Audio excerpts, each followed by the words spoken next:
The destruction, ladies and gentlemen, is very real, so we've got to turn this around. And we can turn it around because we have it within us and it's our only home. We're either going to willingly bring on the change or it's going to hit us, and if we don't change it up, all won't survive. I mean, this is a matter of survival.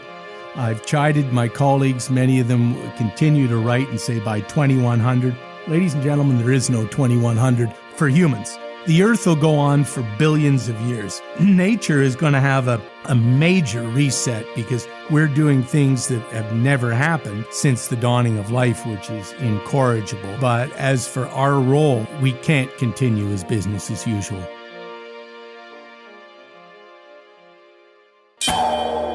The Vidal Speaks podcast. Episode 45, Dr. Reese Halter, PhD. More on the bees, trees, and seas. Welcome to Vidal Speaks. My name is Deborah Vidal, former 11-year LPGA golf pro turned classical homeopath, certified plant-based nutritionist, and wellness coach. Each week here on Vidal Speaks, we bring you knowledge, inspiration, or natural remedies to help you take charge of your health and feel your best. I believe health is freedom and knowledge is power, so tuning in each week will give you the power to take steps towards freeing yourself from the chains that hold you back from having the energy to do all you want in life. No matter where you are in your journey of wellness, Vidal Speaks can help. I promise. Hello, my dear friends. How are you guys? Welcome to Vidal Speaks Wednesday. Tomorrow is Thanksgiving, and on Thanksgiving, it's always a good time to reflect on all we are thankful for. And I want to tell all of you today how thankful I am to have you in my life and to be part of this movement to change the state of health of our people and our planet. It is so important that we all come together because real change happens faster with a grassroots effort. I know I have huge expectations, you guys, but I want to heal the world, and we can do it if we all learn how and we stick together because power comes in numbers for sure. We make a statement when and how we spend our money, so remember to always think what you're buying and who you are supporting with every dollar you spend. Today, Dr. Reese Halter and I will talk more about the crisis state of the planet and what you can do to help. When you hear all the facts he tells you from last week's episode to today's, if you don't believe in climate change or that we're losing our seas, trees, and bees and the goodness that it brings to us, then you have to be in denial, really. Reese is spending all his waking energy studying the situation day to day, year after year, and his work is best done by educating all of us about the facts and statistics that are changing for the worse right in front of our eyes. Look, you guys, it may seem dismal or depressing, but it's a reality. And if you do your part and I do my part, then we can turn things around and it can become back to a healthier ecosystem that it once was. We are an ecosystem because we are all integrated with each other. We can't just take forever without serious consequences. But that's why we are where we are now. As Reese said, it's all become about the word more. How about more compassion, more selfless acts of kindness, more love, more respect? Because right now, it's only about more profits and more money for those companies like our oil companies, and their more is at any cost to us. One thing that you have to remember is that they are my dolphins, my whales, my sharks and turtles, and they are your dolphins, your whales, your sharks and turtles. They are all of ours. They are my bees, my trees, and your bees and your trees. Mother Earth is ours. It's truly heaven on earth, as Reese said. Since when do companies have a right to take away these things that are our God-given right that we all need to live here healthy? It's way more than compassion here. It is essential. You know, the body has things like amino acids that they make, And because the body can make them, they are called non-essential. But when the body needs something, but they can't make them like an amino acid, then we get them from food, and then they are called essential. So in my opinion, the state of our planet is essential to us because we can't function without it, and our bodies can't make what we get from the bees, trees, and seas by itself. And to think we're doing so much destruction that will impact the health of each and every one of us should make each and every one of us angry. Are you angry about this? I sure am. I'm fired up, you guys. I'm pissed off. And at the same time, I'm so sad. After my interview with Reese, I literally cried with him, telling him that it was so hard to hear all of this, although I know it. We talked about it a little in today's interview, you'll hear. But basically, he said, Deborah, I know how you feel, but you just have to get the word out and focus on that because it is our hope and it is our answer. So please watch some documentaries like Cowspiracy, and that will show you how you alone can make a drastic change by going plant-based or just by being aware of the carbon footprint that you're leaving behind with every meal and every act that you do. Awareness is a first step. Geez, I feel so sad about this. I'm tearing up right now. I feel like we just all need to cry because we need to touch the compassionate part of our human nature again that many have forgotten about. I think most of you out there would not eat that burger or the piece of chicken if it was yours and it was in your backyard and you learned that that animal had just as much personality and sensitivity as your pet dogs and cats. But since we lost connection to what we're eating, we can pretend that it's okay. So compassion is why many people eat plant-based. But there's never been a bigger reason to change than now when we consider the ecological footprint that eating animals has on our earth. Not only that, with how sick the human population is becoming, many medicines of the future are coming from our oceans, bees, and trees and forests. So remember after today to just be open and aware about all of this and then begin your step to change, even if it's one small baby step at a time. I don't judge you. I only want to walk with you and by your side to encourage you on this journey of health.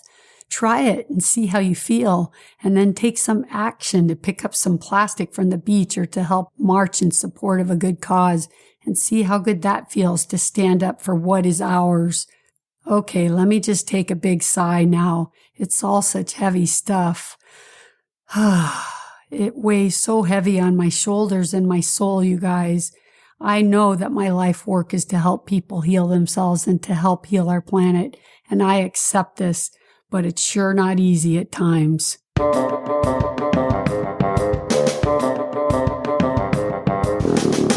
Okay, I won't introduce Dr. Reese Halter again today, but be sure to go to his website every day and check out his podcast. They're awesome, really. So put on those listening ears, and when you're done, listen a couple more times till the impact of what Dr. Reese says hits home. And don't forget your box of Kleenex. I sure need that one right now. Okay, here we go.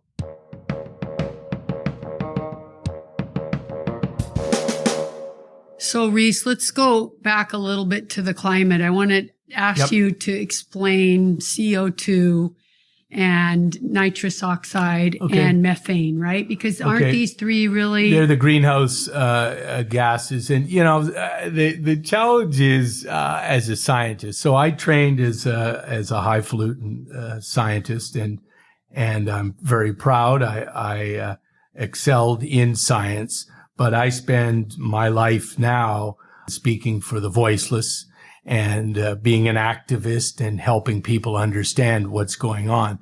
So greenhouse gases, it's a funny term. I'm sure people have heard it.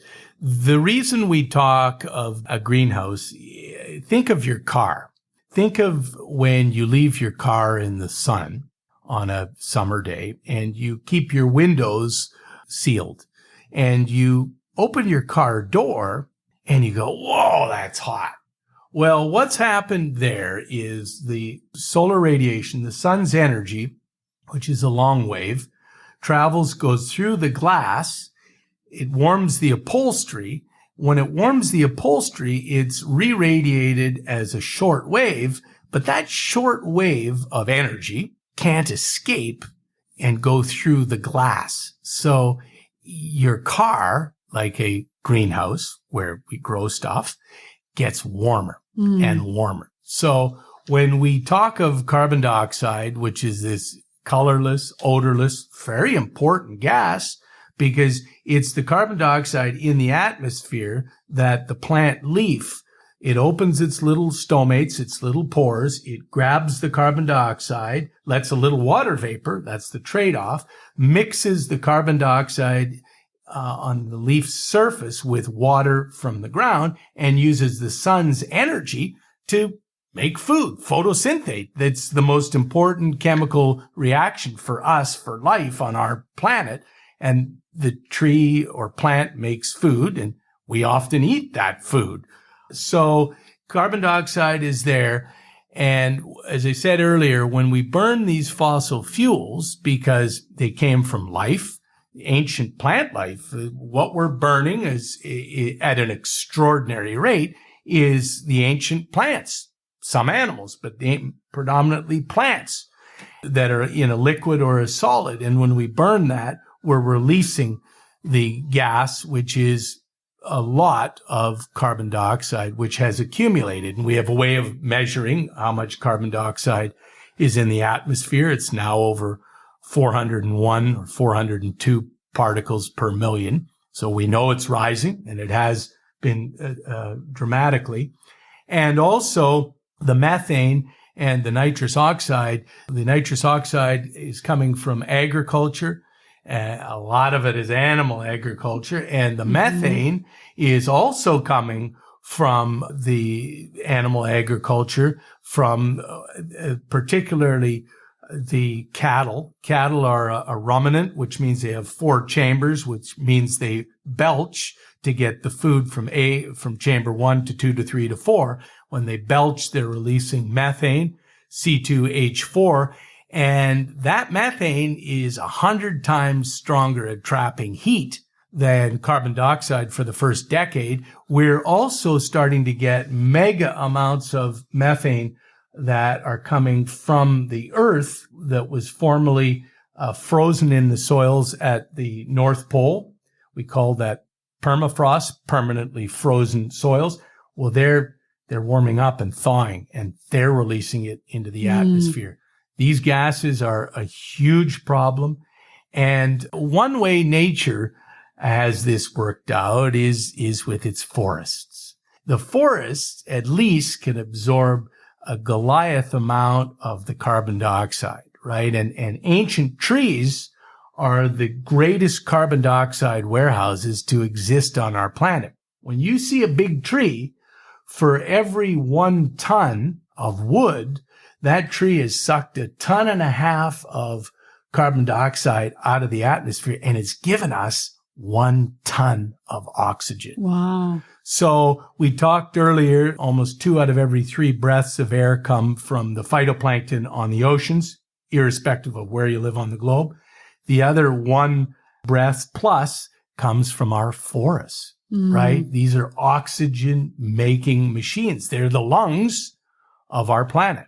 So on top of all this, we're cutting down our forests at an extraordinary rate. Again, when we kill the forests, the animals have no home. And in nature is very exact. When you lose your home, you die, right? You can't go next door because there's already people next door, right? Yeah. Imagine if you did that in your neighborhood.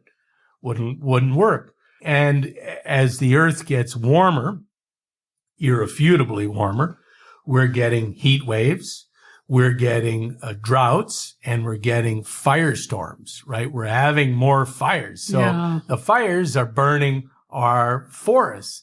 So we're in trouble. We're in trouble. And what about the amount that are being cut down, like the rainforest and stuff? Huge. In Indonesia and in Borneo, they're poaching. These are land poachers. And to give the audience some idea, it's terrible on land. I mentioned earlier the destruction of the seafloor and the cold coral reefs gardens, we're hitting the oceans 150 times greater in the destruction than we are on land each year. And we're losing a lot of forests. So imagine that destruction in the ocean. And it'll come back in 10,000 or 20,000 years. There's nothing here this is all take. There's no giving. And if we continue to take and take, the hard facts are there will be nothing left. And is there hope, or are we past the turning point? No, there's always hope. There's always, I get up every morning around 4:30 supercharged, and there is hope. The only thing constant in life is change. In many cases, we're really talking of changing habits. And that's not that hard, right? I mean, it's not the least that hard. we could do for everything the earth is giving us. It's really the least we could do to not even consider making a change in the way you eat at this point, with the knowledge everyone has, with the inability to avoid hearing about climate change, about the destruction of the oceans, about the bees.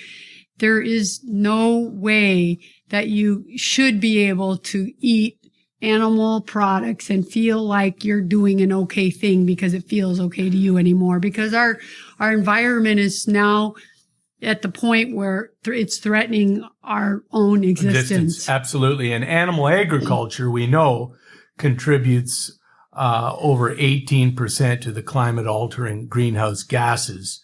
And that's more than all transportation globally. So we have no choice. Let's go there a little bit. You know, the movie Cowspiracy, they were really good about giving a lot of facts. Yeah, they were. So I recommend that movie to a lot of listeners because I think it's a really good starting point to just see the truth.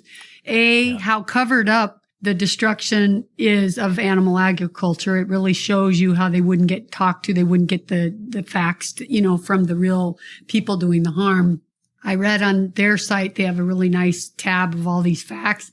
150 million gallons of methane a day just from cows a day. It's I think that was back from 2014. And they're said that they're taking like the lesser instead of the greater amount, just to be sure.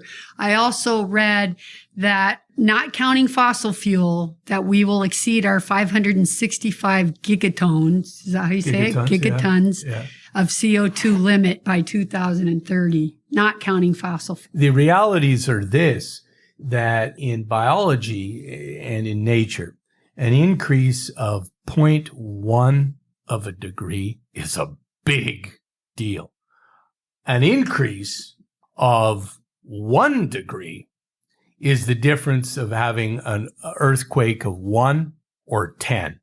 Now, in Southern California, we know the Richter scale better than, sadly, than the rest of the nation. The facts is we know what we're doing. Being human, we're fallible. We make mistakes. When you make a mistake, if you don't correct what you're doing and you knowingly do something wrong, you're going to get smacked. We know what we're doing. The fancy word would be hubris, or arrogance, that would say, no big deal. Well, actually, it is a big deal because our life support systems are all on red alert. This isn't a 1960 crying wolf thing. These are the real deals. And so we have no choice but to sensibly navigate away from where we are. Right? That's what I do for a living. I've trained for 33 years. I've seen these patterns on our planet around the globe, and they're stunning. In North America alone, we've lost 30 billion mature pines and spruce. Now, I don't know if the viewers can envision it. I don't know what a billion of anything looks like. 30 billion mature trees at the top of mountains. And in the West, those mountaintops are crucial because The forests that used to live on the top, now they can't because it's so warm, and the beetles, which normally would have died from the cold November temperatures that haven't happened for 16 years, those forests once upon a time attracted the snow. They held the snow and they released it very slowly in the springtime like a sponge. Now that the trees are dead, there's less snow. When it does melt, it does it all at once. And the lifeblood of our planet, fresh water, which in California, and I'm told now we have the 5th largest economy on the globe and 40 million legal people, we need water. We have the most intensive agriculture food system on planet Earth, right? And in our state, which is unbelievable, 2 years ago, we discovered that Shell Oil and another California-based oil company were legally allowed to sell 20 million gallons a day of oil wastewater to be dumped in the Central Valley on some 90 farms. Big Oil Brown, what the hell are you doing? You're not protecting our state. Wastewater on our food?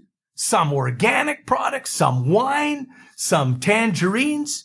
This is our food we're talking about. Yeah. And it's wrong. It's wrong. Our food it's becoming poison because the word organic used to mean that you could believe you were eating something healthy. And obviously it's healthier than taking a risk of eating some GMO food or something like that that's on another level of danger. But still, now there's all these heavy metals, the dirty water that's being fed to it and loaded with heavy metals. Mike Adams doing all this testing on all these organic foods, organic supplements loaded with lead and cadmium and mercury. Chromium.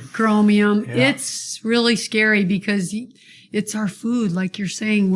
And who are these arrogant bastards that feel like they can do this to our food? And that's what makes me so angry because I feel like, you want to make a change, you want to do something, but it's always going to be over the course of time. And you can't, when you're doing the best you can, when you're not participating in that system, you can't think about it too much sometimes. I so respect what you do for your work because I think every day I'd have to spend an hour crying. Cause it's really a heartache. It is heartbreaking. One of my mentors, when I wrote my 6th book, The Insatiable Bark Beetle, in 2011, and I was reading on the forests dying around the world, and I had a couple breakdowns, and I thought, oh my God. And I called my friend Chris Mazer, who's an amazing scientist. He's written 46 books. Chris told me, he said, Reese, you've got to just be like a forensic scientist. Go in. You've got a Godiver here. You've got to just cut right to the chase and do your best. And it's kept me going. But my broadcasts, I podcast daily and I cover a lot of stuff. And the destruction, ladies and gentlemen, is very real. So as Deborah says, and I agree, we've got to turn this around. And we can turn it around because we have it within us and it's our only home. We're either going to willingly bring on the change or it's going to hit us. And most, probably all, if we don't change it up, all won't survive. I mean, this is a matter of survival. I've chided my colleagues. Many of them continue to write and say by 2100, ladies and gentlemen, there is no 2100 for humans. The earth will go on for billions of years. Nature is going to have a major reset because we're doing things that have never happened since the dawning of life, which is incorrigible.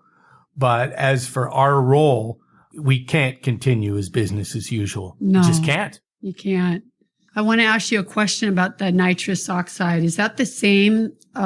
Is that the same gas that does our dead zones in the ocean, or is that different? No, that's nitrogen from the animal feed, right? But it's a good link. So one of the terrible things with modern agriculture, and heavily to do with animal agriculture, is an immense amount of nitrogen, phosphorus, and potassium are rolling off the land, particularly in animal poo, and it goes off the land into the rivers and it empties into the oceans.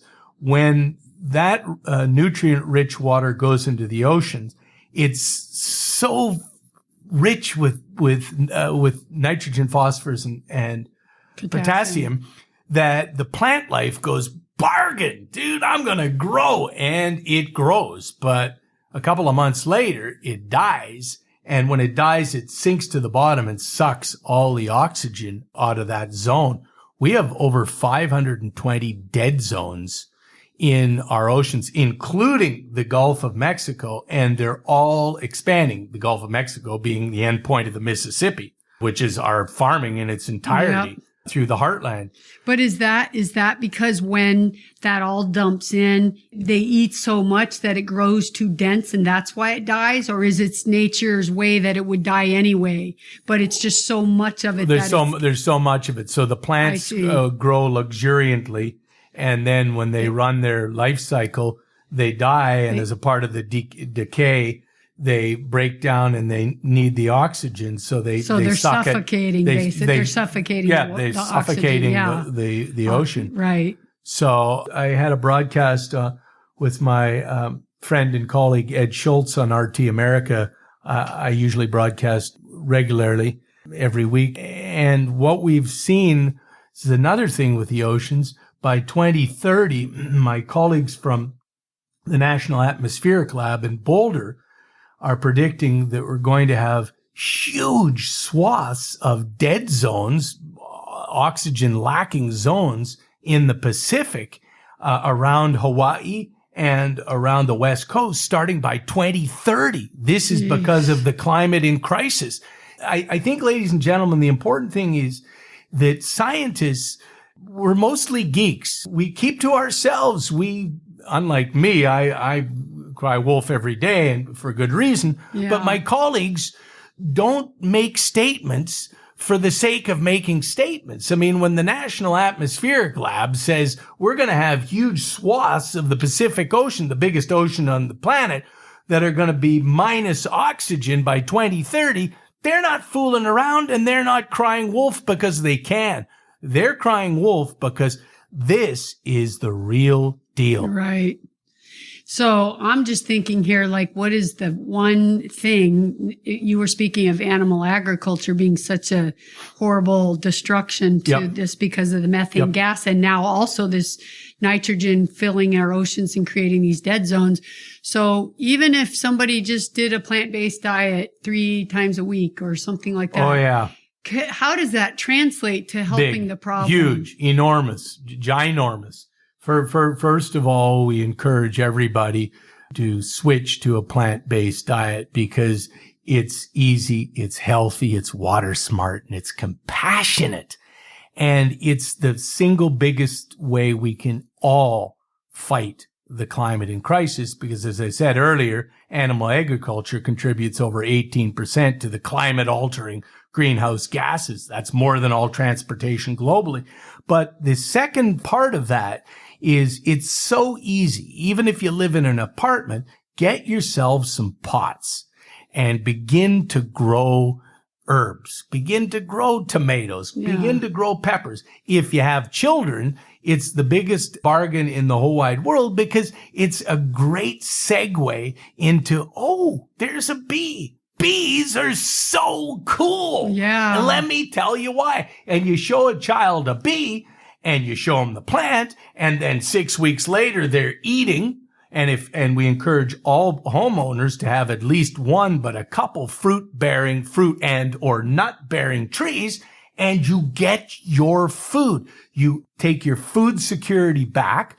You offer a healthy, pesticide-free nectar and pollen source for the bees, and you get food, and your children become bee-friendly and bee-aware, and it's a hands-on deal. It's a win. Most kids today don't even know where a carrot comes from or what it tastes like, because they're just feeding them so much crap in the schools. And now there's a lot of people making movements to grow gardens at schools, and these kids are eating eggplants and peppers and things they never ate because they're so proud they grew them. Yeah. Then they want to eat them. Yeah. And look at your start with your dad planting trees every year. That you gotta teach children about nature. And they love it. Intuitively, children are natural born ecologists, and they love getting their hands dirty. And they're proud, as Deborah just said, to be able to, from school, take home to their parents a pumpkin or a cucumber or a squash or tomatoes or anything, and it gives them confidence, and it brings them back to nature. And it's funny because I interviewed this guy, D'Anthony Evans. He has this horrible disease, but he's plant-based weightlifter that bench presses 700 pounds, and he's all plant-based. And he has this incurable disease, but it's in remission since he's been plant-based. He was telling me he goes all around now to speak because this famous vegan chef has kind of taken him under his wing and feeds him for free if he goes around and passes the word around. And one of the things he does is he goes to these kids' school, and then he brings like some vegan dishes, but he makes them, like so they would know they're plant-based, like pizza and things that would taste like they would expect if it was their usual thing. And then he'll go, "How do you guys like the food?" And they're like, "It's great." Yeah. And then at the end it goes, "It's all vegetables." And they're like, "Vegetables? Oh, vegetables. I don't like vegetables." And they go, "But how do you like that food?" And they're like, "It's great." Yeah. So, see, it's so funny because sometimes it's a precondition. It's a precondition. But when they grow it themselves, they don't say that because they grew it and they want to eat it and they want to learn about it. And so it starts a process, and we learn skills in school we don't ever use later. I mean, I was a math minor, but I still can't remember using algebra in the last 25 years probably. Who teaches you how to cook? Who teaches you about nutrition? Who teaches you about, what you need to do to repair yourself when you get sick, about your immune system? These are like daily skills that we need to know. It's what my job is doing my podcast now, is to teach people how to take responsibility back and put it in their own hands, because modern medicine is killing us in addition to what we're doing to the planet. So well, as we know, it's everything we put in our body, right? And everything. It's a little bit of this, a little bit of that, and then at one moment in time, a tipping point happens. So it's just taking and being accountable for what you eat. And sadly, right now, what's going in our body against our own awareness for many people is all these poisons from the environment and from them eating what they think is healthy food. Like, fish are healthy omega fats, If you need omegas, you get them from hemp seed. Right. Come on. Exactly. Exactly. Easy. And I mean,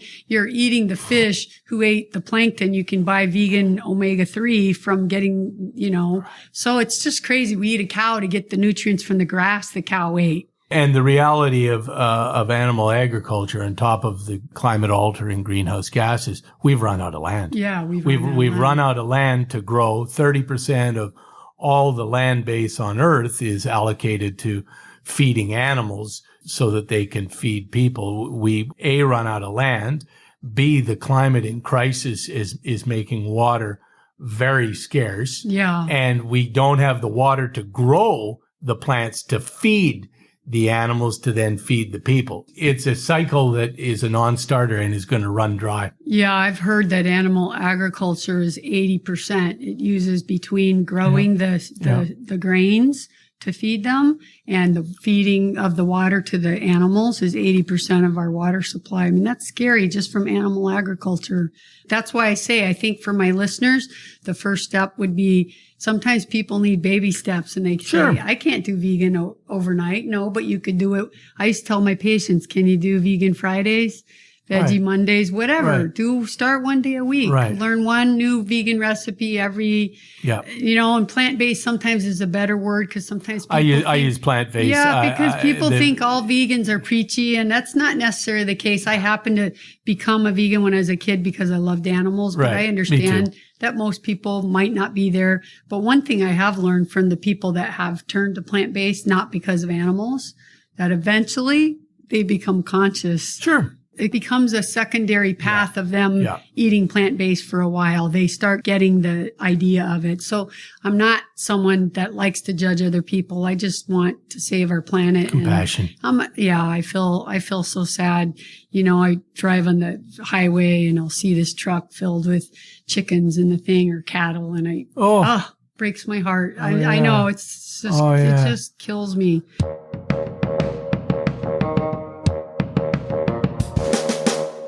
I think this is one episode I really need a break just to dry my tears. Man, it's so sad the state we put the earth and all its creatures in. But I'm committed to doing my part, and I hope you are too.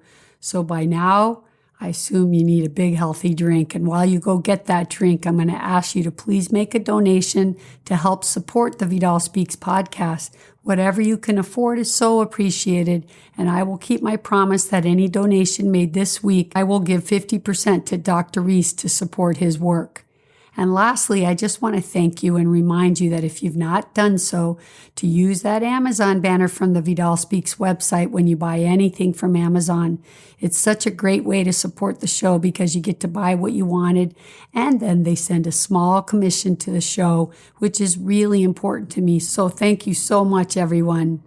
Also, please spread the word of the show. We're growing, and it's a movement now for sure. And this show is going to help people heal themselves by learning about natural methods and to live responsibly. Now, don't forget to pass the show on to your friends. Try to give it to 3 more people this week. You guys are the best. Thank you so much. Okay, now back to the show.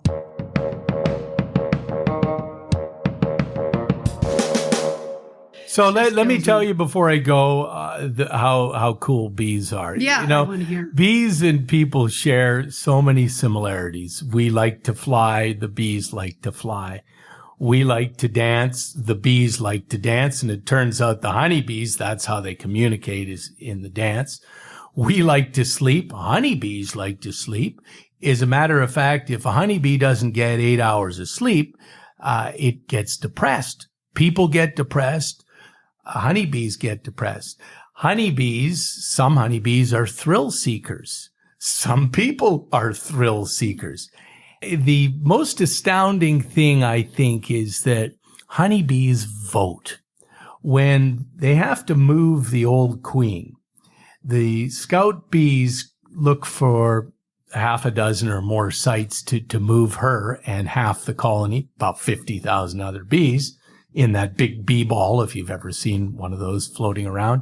The queen is in the middle. But in order to agree where they're going to move the queen, the scout bees reconvene and they dance. They dance for where their site is, and these other scouts investigate. And when they reach a quorum, which is 15 bees, they have a vote. And if they get 15 bees that agree on the new site, that's where the queen goes. Wow. Now, these animals are unbelievably smart. They have personalities like people. They vote just like people. They get sick just like people. And interestingly, another society like the ants or the elephants, it's female driven. Mm-hmm. If you're a male in the bee world, you're a deadbeat. You can't even feed yourself. If you're lucky, you live for 7-8 days. And if you win the lottery, Deborah, you land on a nuptial queen who takes her, usually her only flight out of the hive to get a male sperm. The male lands. 3 seconds later, he ejaculates. She pulls away, rips off his dick, and the male falls to the earth writhing in pain. Wow. That is a story. I've never knew that. Oh, yeah. Oh, my God. And the females, which make up almost 99% of the hive, which is a city of, can be 100,000, they all work for the common good. If they're sick, they'll never come back to the hive to infect others. And we know that Big Chem, the really gnarly, the Monsantos, the Cargills, the DuPonts, the Dows, the Syngentas, the Bayers, these companies are making this deadly poison. It's called neonicotinoid. It's a systemic poison that mostly the seeds are dunked in the neonicotinoid. We call them neonics. And then it's coated with a talcum powder so the seeds don't stick together. And when the farmer sows it, this is corn, soy, and cotton, you can see behind they're sowing a big puff of white cloud. Wow. If that white cloud comes in contact with any of the bees, they lose their minds and they shake to death, just like Parkinson's and Alzheimer's diseases. We've lost almost 1 trillion honeybees in the last decade or more on Earth.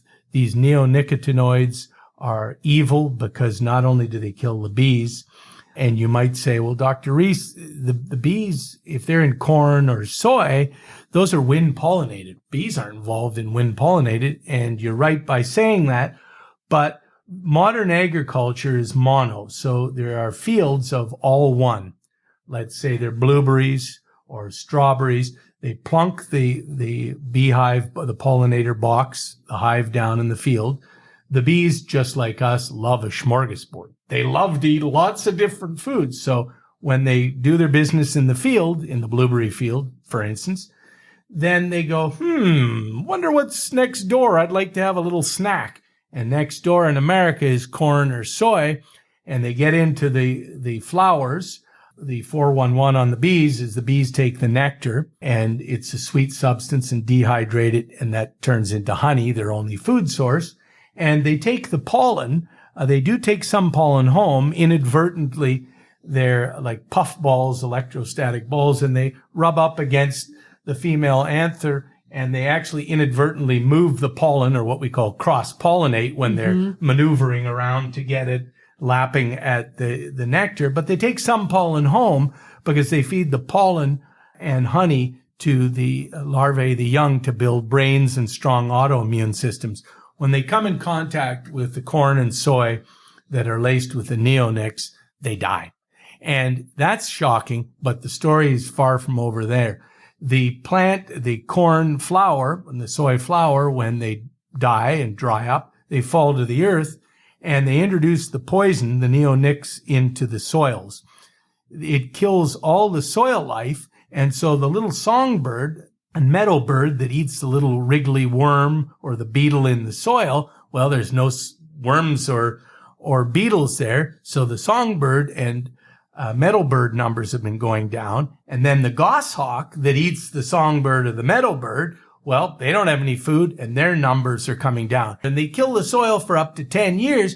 And if that isn't a kicker, neonics are in the waterways and they hang around in water. And if that isn't a kicker, the EPA over the last 15 years in America has allowed neonics in building products. So the wood decks that once upon a time had chromium arsenate in them are now have neonics. So when they cut the planks, the sawdust is on the ground, and the urban bees, you see, collect sawdust because there's a little resin in there, because they use that to make a powerful anti-cancer compound called propolis, caulking in their hive.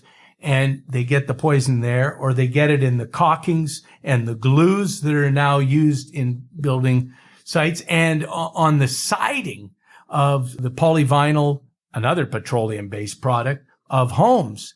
So these poisons are everywhere. And we believe there's a couple where they're putting a couple billion pounds of neonicotinoids into the biosphere, the living part of the earth, every year around the globe. It's now, bad. Is this neonic? Are these new chemicals? Because when did the bee population start dying by the millions? Was it billions? We started to see this in America in 2005, and in part it's nature's, as one imagines, is complex. So it's a combination of the poisons. It's a combination that we move our 2.4 million hives in America around on 18-wheelers all throughout the year. We start in Florida, and go north. We keep them for the biggest bee orgy on planet Earth, which is the almonds in the Central Valley in California. So many of the beekeepers overwinter their hives in California, readying for the almond pollination because it's very, very lucrative for them. And so we move the bees around, and many beekeepers don't even allow the bees to eat honey. They give them corn syrup, and it's GMO, right? Right, and there's introduced mites, there's introduced bacteria. But I will say, we live in the Garden of Eden, and nature has all the medicines that we need and all the animals need. We know from Paul Stamets and his group in Washington that the polypore mushrooms are phenomenal because these wild mushrooms have good bacteria that the bees know about if they get sick, and they feed from it, and they get their good bacteria just like us. They got to have good bacteria in their GI tract, in their guts. Wow. And they eat the good mushrooms to try and counteract the poisons that would otherwise knock them down. But I think the challenge is we become too sophisticated. Rachel Carson mentioned this 50 years ago in Silent Spring, that our ability to do chemistry and biochemistry was so powerful that we have the tools now to kill nature en masse. And we are. Yeah. And so we got to back off, right? It's right. Because as I said, and I've said before, we cannot live minus nature. Nature does not need us. We need nature, our life support systems. Now, you talk in your book. What's the name of your bee book? The Incomparable Honeybee. Yeah. Now, you talk in there about colony collapse disorder. Yeah, What is that exactly? Well, what happens is when the bees get sick, they don't come back to the hive. And so if they don't come back to the hive, eventually all that remains in the hive is the queen. The queen is the most phenomenal creature. She's almost 2.5 times bigger than all the other girls. And she's an egg-laying machine. In her life, all she does maybe is lay 2 million eggs. Wow. And she's constantly surrounded by a group, we fancy term retinue, and there's maybe a dozen, and they're feeding her water, they're feeding her honey. They don't feed her honey, they're feeding her vitellogen, which is a royal jelly, pure protein. And the bees are fastidious. They take her defecant away. And 5% of all bees in a colony of 100,000, so 5,000 bees will spend their entire time combing the hive to keep it hygienically very clean and sterile. So, and what happens is she's left by herself. Now, is it true in those commercial production of bees where they travel in these horrible trucks and never get to be like their natural life? Is it true that they do something to the queen bee though? Because I saw in a movie that they did something. I forget what they did. They like injected her with something, or they. Well, they constantly, what they have to do is they have to when the queen dies, they have to reintroduce a new queen to a hive. That's what So it is. what they put her in is a little matchbox, a little bit bigger, and they introduce her to the hive with a little shield between them. Otherwise, the first order of day would be to kill her. I see. And after 48 hours or a little less, the hive will accept her. And then they go back into business as usual, which is a nursery for the queen and the workers. The workers are there to pollinate. Mm-hmm. They're there to collect honey, tree resin for this wonderful propolis. If you ever get a sore throat, you take a little bit of propolis. It's in lozenges, and within 5 minutes, your sore throat will be gone.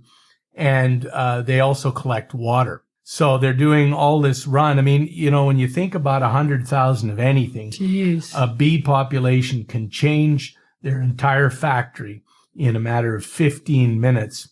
There's no human factory that can change on the fly like a beehive of Amazing. 100,000 can. And what's the condition of honey these days if they're feeding GMO corn syrup and, we're losing all these bees? Is honey not pure anymore? Honey isn't pure. And as a matter of fact, we just last week it was revealed there was glyphosate Roundup found in American honey, which is awful. I would only recommend honey, organic honey. And I eat a little bit. I don't eat too much. I love honey. It's the only sweet thing I actually eat other than fruit, a little bit of fruit. But honey's tricky because America needs 300 million pounds of honey a year. We only make 150 million. Right. We import most of it, not all, but most from China. Mm-hmm. So I wouldn't buy any generic honey. If you're going to buy honey, go to a farmer's market. At least buy it from a farmer or you can meet. And it's in beverages, it's in sauces, it's in breads, it's in cakes, it's in pastries. It's a backbone of a lot of stuff. Yeah. I know, being plant-based, I've never really consumed honey, but when I was vegetarian, I did because I had sinus infections, and you can take the honeycomb, and chew on it. Mm-hmm. And there's so many medical benefits from the bees. Oh, yeah. It's crazy. Oh, yeah. I mean, you can use, Melaleuca? Melaleuca. Melaleuca honey is really powerful, isn't it? Sure it is. And every country's got one of their powerful tree species. Tupelo honey is crazy. It's from the southeast, from the Tupelo tree. So I usually, if I were sick, that's when I use it because I'm feeling like the bees need their own honey right now. Yeah. And it's more of that. But I know I've heard it's very toxic because of all the Monsanto, glyphosates in it, and it's not pure anymore. But it's tough. What a sick thing. Is that their biggest threat is chemicals? Would you say that's the chemicals threat? and the climate in crisis, because the bees have to time their whole existence to waking up and to begin pollinating when the flowers occur, and the flowers are waking early.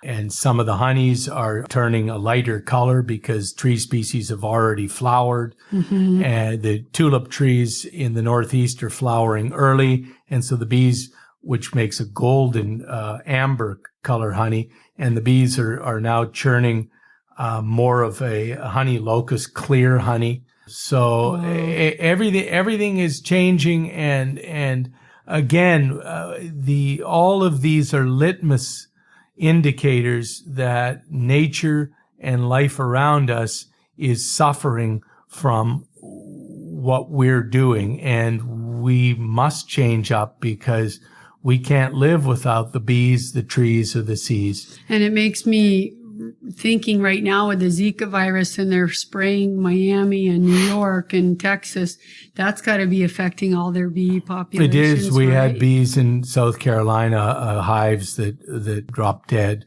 And the poisons are very real. The one fearful insect that everybody should be worried about are mosquitoes, because as the world warms, malaria will come back to America. Yeah. And we see with Zika and a handful of other diseases are on the rise. These are crazy times. You were saying in your book or your writings that bees can be used for detecting cancer and things like this now, right? They're doing some research for this. Yeah, we can train a honeybee to sniff a scent within 15 minutes at a 98% accuracy. A sniffer dog hits it at 70% accuracy. Wow. It takes 6 months and a good $10,000 to train the sniffer dogs. So the bees are being used to determine tuberculosis, lung cancer, diabetes, heart disease. And they're even being used to find landmines. There's over 110 million landmines deployed senselessly around planet Earth, and we don't know where they are, and they're maiming at least 50,000 children a year, and the bees are helping to find the TNT residue, which then alerts the military where these deadly landmines are. These are breathtaking creatures. Yeah. And the Mayans, 3,000 years ago, the Mayans realized how important the bees were, and the top shaman, the top psychic shaman for the Mayans, was assigned to be in charge of the beehive. And one of his roles, or her roles, were to ensure that every bee, their spirit was hand-walked to heaven. They totally got how important the bees were to their existence because it's food, and they also gave them honey, which they were very grateful for. And how is the crisis now? Is it worse or better than it was when we discovered, Worse. Worse. Worse. Jeez. Worse. It's going around the world, and oh, that's so sad. Yeah, it is. Yeah, it's terrible. But again, these are problems we know. It just means dialing back. And the difficulty or the challenge is that the big chem are very, very, very, very, very muscled. These are multi-trillion-dollar corporations that actually make the fossil fuel companies seem tame, which they're not. And the special interest groups in D.C. and Sacramento are still running the show. But I don't foresee that's going to go on for too much longer. I always think if we can't even get our GMO foods labeled, then you know California. How rich they are, right? In California, yeah. It's powerful. Crazy. Yeah, it's crazy. So before you wrap up, spend 5 minutes and tell me about some of the trees that we're losing or that are in desperation, and why. Is it from the what you said, mostly from the CO2 and all the global warming and stuff like that? Yeah, it's becoming too dry. It's becoming too hot here in the southwest of America, where in some areas the trees will not come back, where we've lost pinon and junipers. They will move higher up the hill. They will not reoccupy the valley bottoms. And that's a big problem because the animals, our four-legged wild critters, and the birds, they depend on the trees for shelter, for food, for water, and habitat. So that's shocking. And are all these more a disaster in America, or is this a worldwide crisis? No, it's worldwide. Yeah. What country is suffering the fastest or most with tree problems? That's a good question. I know that right now the Amazon rainforest is a shocking mess. This is the largest rainforest on the planet. It's experienced its third 1 in 100 year drought in 11 years. We've seen at least 12 million acres burn this year. I expect that it'll be closer to 20 when the season ends in November.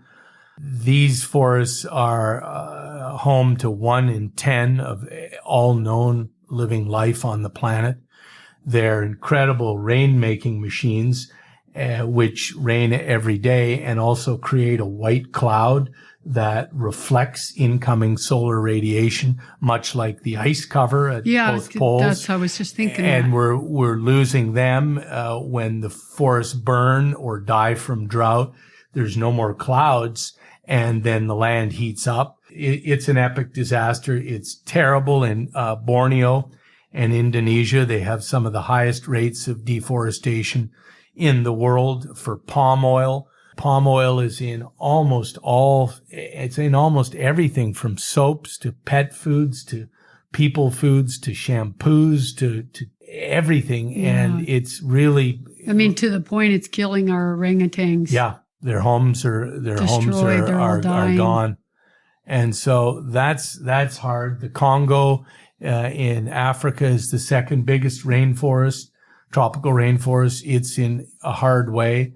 My home away from home, Australia, the deforestation rates in Queensland have tripled in the last couple of years. The fascist liberal government, their former state, and the national federal government is fascist, and they are on some sort of terrible rampage. They've green-lighted a couple more coal mines.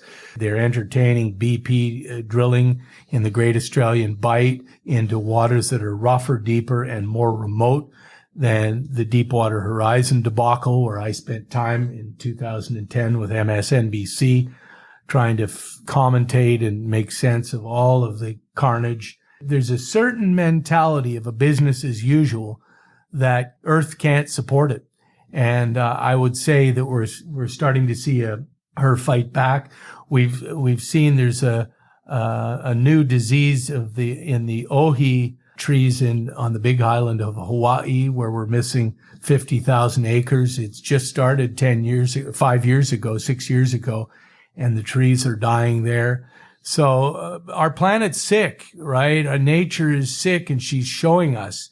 So now it's up to each of us to lighten our footprint, do as many good acts every day, be compassionate, be an inveterate optimist, eat a little less. I'm very thin. I'm thin by nature, but I eat less. Plant-based diet is a healthy diet. It's a safe diet, and it's a necessary diet for our bodies. And it's truly the only sustainable diet that we can do. For 7.4 billion people, adding 100 million a year. Exactly. Yeah. And is there a region or country where the bee situation is the worst? Well, America's pretty bad. Really? We're pretty bad. Western Europe's pretty bad. It's not good in England. The Australians so far have been lucky. Their colonies are still, touch wood, healthy. So they're okay. But we have to learn to get along with less. Yeah. And that's a really tough thing. And most importantly, we've got to breathe new life into the millennials to understand that there is hope and that we need them. We need the millennials to fight for our forests, to demonstrate for our oceans, and to stand up for our animals, and to know that they count and they matter. And we need them more now than ever before. We need them on the lines to demonstrate and say, we're not going to do this. Well, and a lot of them are the ones that are doing groundbreaking things because they're angry. Good. So I think there's that other side of the millennials that kind of expect things handed to them. It's kind of all or nothing. So hopefully they continue. So in closing, I don't know if I want to say 3 because maybe there's more, but what tips would you like to tell the listeners to begin to do that can help our planet directly? Okay, I would definitely say drive less, carpool when you can, walk and or ride your bicycle or your skateboard more. At the end of the day, a plant-based diet is the only way.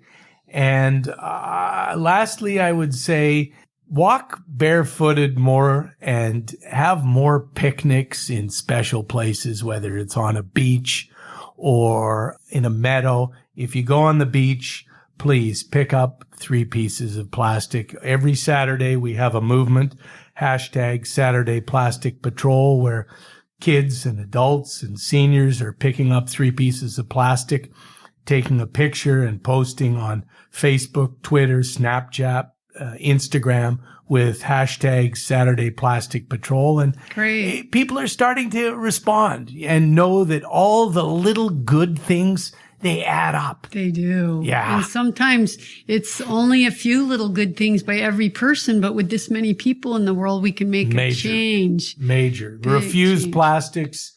Don't ever buy any animal poaching products. Never rhino horn. Never elephant ivory or any ivory. Palm oil, please. Or palm oil. My poor orangutans. And come to my site, drreese.com, DRREESE.com, and look around. There's lots for you to get involved with. And tell us some of the other ways they follow you. Do you have a Facebook page? Yeah, Twitter? I'm on Facebook. I'm on Twitter at Dr. Reese Halter. I'm on Instagram. Follow me there.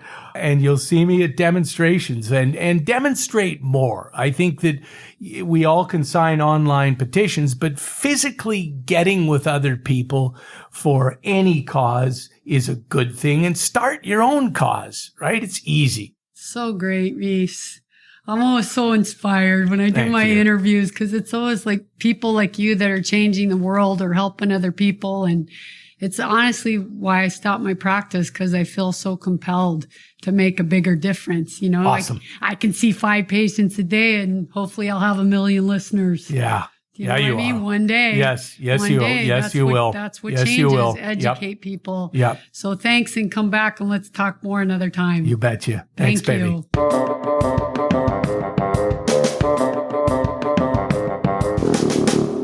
Wow, this is such a hard one for me. It hits me right in the heart. But I don't run away from anything in life. I can't hide from the truth. Once you know what your life work is, you just have to keep going without ever knowing how it will end. That's the hard part. But one thing I do know is that I will die trying to save our earth and its beings. All of them, human and animal. And if we can all do our part, we can turn this around. Are you guys ready to take some action? I feel so fired up with anger, passion, ambition. I'm ready to do something. Gosh, this can feel so frustrating, but as Reese said, just stay focused on educating and getting the word out. That's why I do this show, you know that. It's a huge effort, but I feel so inspired because of you guys walking with me, and we're building our family to become part of a movement that will change the world. I'm going to end the show now, but before I do, I want to read a few more statistics like I did last week.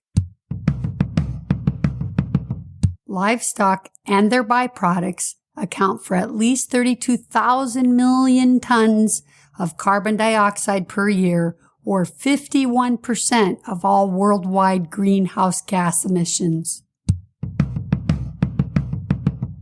Methane is 25 to 100 times more destructive than CO2 on a 20-year time frame. Methane has a global warming potential 86 times that of CO2 on a 20-year time frame. Livestock is responsible for 65% of all human-related emissions of nitrous oxide, a greenhouse gas with 296 times the global warming potential of carbon dioxide, and which stays in the atmosphere for 150 years. Emissions for agriculture projected to increase 80% by the year 2050. Energy-related emissions expected to increase 20% by the year 2040. U.S. methane emissions from livestock and natural gas are nearly equal.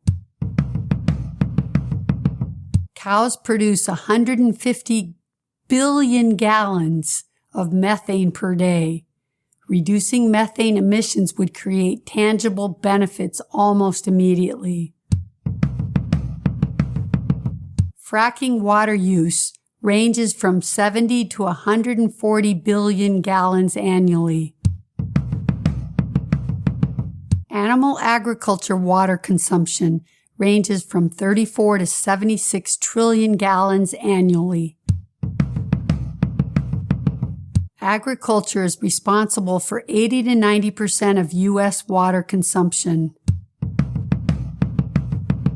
Growing feed crops for livestock consumes 56% of the water in the U.S.